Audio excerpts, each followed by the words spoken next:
Baik, terima kasih.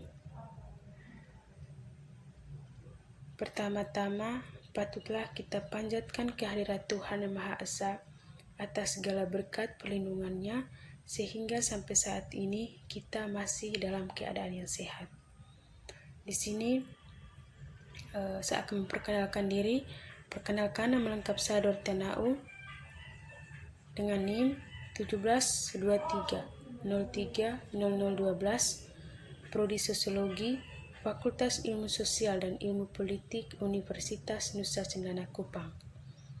Di sini saya akan mulai melakukan video dari mata kuliah Sosiologi Terapan dengan judul Teknologi dan Privasi di Era Informasi, yang diedit oleh Daniel J. Solove. Pertama, mengenai masalah berkas digital. Arus informasi adalah cara untuk menggambarkan pergerakan data. Seperti air dalam sistem pipa yang rumit, data mengalir melalui pipa informasi yang menghubungkan berbagai bisnis, organisasi, entitas pemerintahan.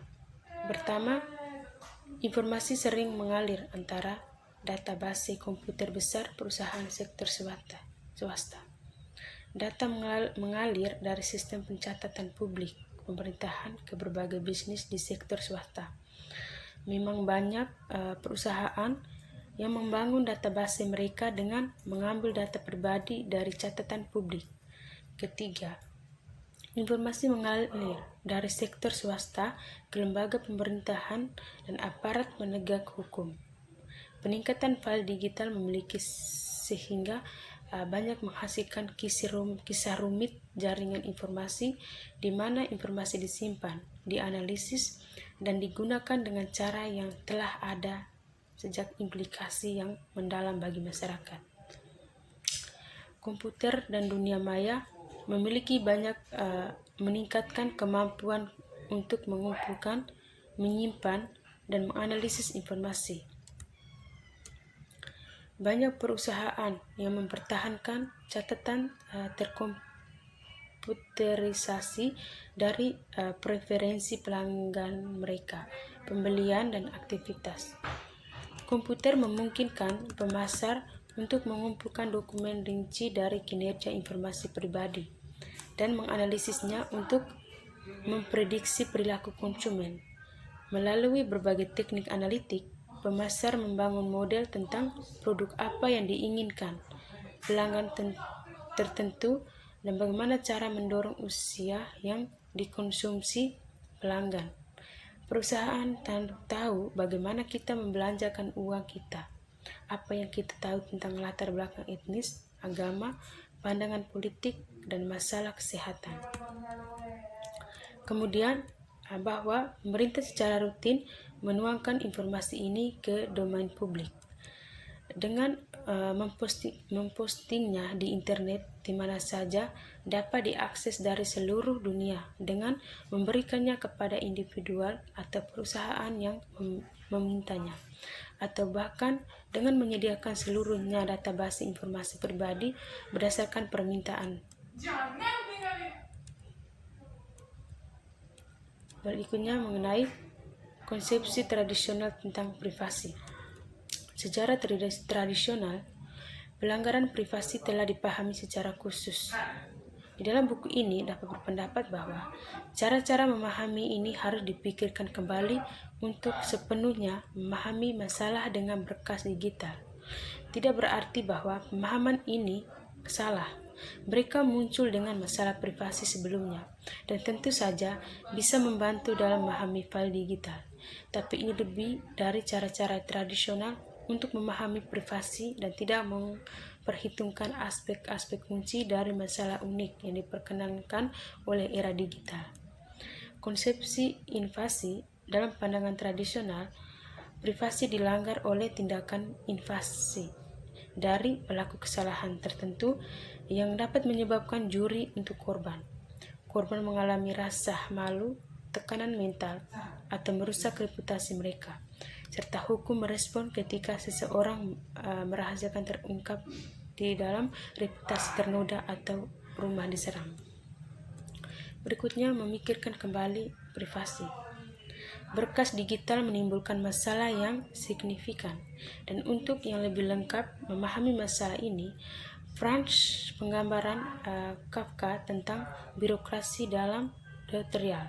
Kronik novel Kafka, mimpi buruk nyata dari seseorang yang secara tak terduga diberitahu tentang ditahan tetapi tidak diberi alasan mengapa.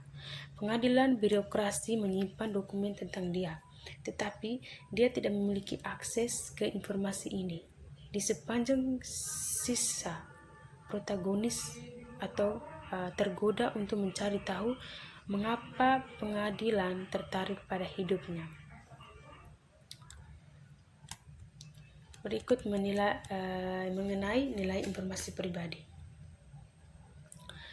Aspek kunci dari hak milik menurut pakar hukum informasi Pamela Samuelson adalah bahwa properti dapat dipindah atau ditangani orang dengan mudahnya menukarnya. Solusi pasar yang memandang informasi sebagai properti yang dapat diperdagangkan di pasar bergantung pada kemampuan orang-orang menilai secara akurat nilai informasi. Beberapa pasar pun adanya pendukung, terutama self-regulator, berpendapat bahwa nilai data sangat rendah untuk individu. Pasar dengan demikian sudah memberi kompensasi kepada individu dengan tepat atas penggunaan informasi mereka. Dalam pasar yang berfungsi dengan baik, dengan asumsi tidak ada kegagalan pasar mungkin bekerja cukup baik dalam menilai informasi pribadi. Tetapi pasar dapat adanya privasi, bukanlah pasar yang berfungsi dengan baik, dan dengan demikian nilai penentuan-penentuan dapat dicurigai. Efek agregasi. Efek agregasi sangat memperumit kemampuan individu untuk menilai informasi pribadi. Sebuah individu dapat memberikan informasi dalam konteks yang berbeda. Masing-masing transfer tampak tidak berbahaya, namun jika digabungkan, informasi perkawinan menjadi jauh lebih terbuka. Sebagai profesor hukum yang oleh Julia Johan, batasan dari solusi berbasis pasar mengamati setiap contoh di mana dapat memberikan ulti efek pasangan.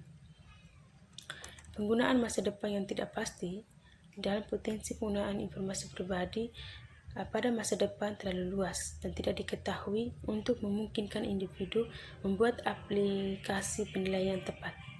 Nilai banyak informasi pribadi tidak berasal dari keintimannya langsungnya tentang kendirian atau fakta bahwa individu telah membuatnya.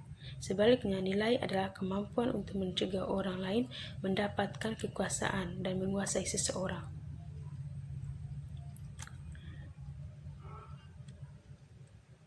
Masalah dengan database bukanlah pengumpulan informasi yang gagal untuk memberi kompensasi kepada orang. Batasan dari solusi berbasis pasar untuk nilai yang tepat dari informasi pribadi.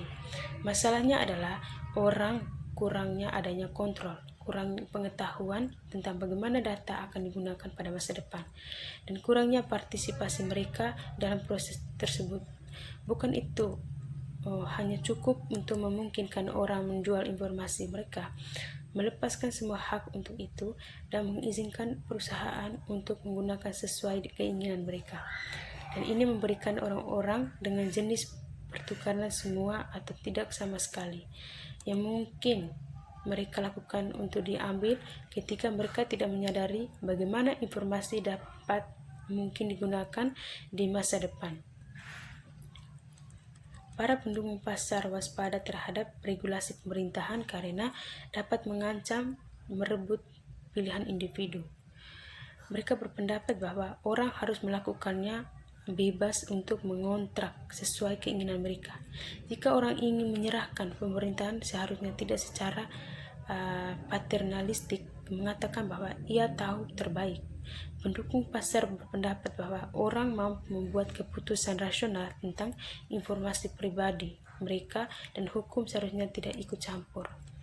Argumen ini cukup meyakinkan karena tidak semua individu menginginkan. Misalnya, orang mungkin ingin namanya dijual ke perusahaan lain secara panik karena mereka suka menerima katalog.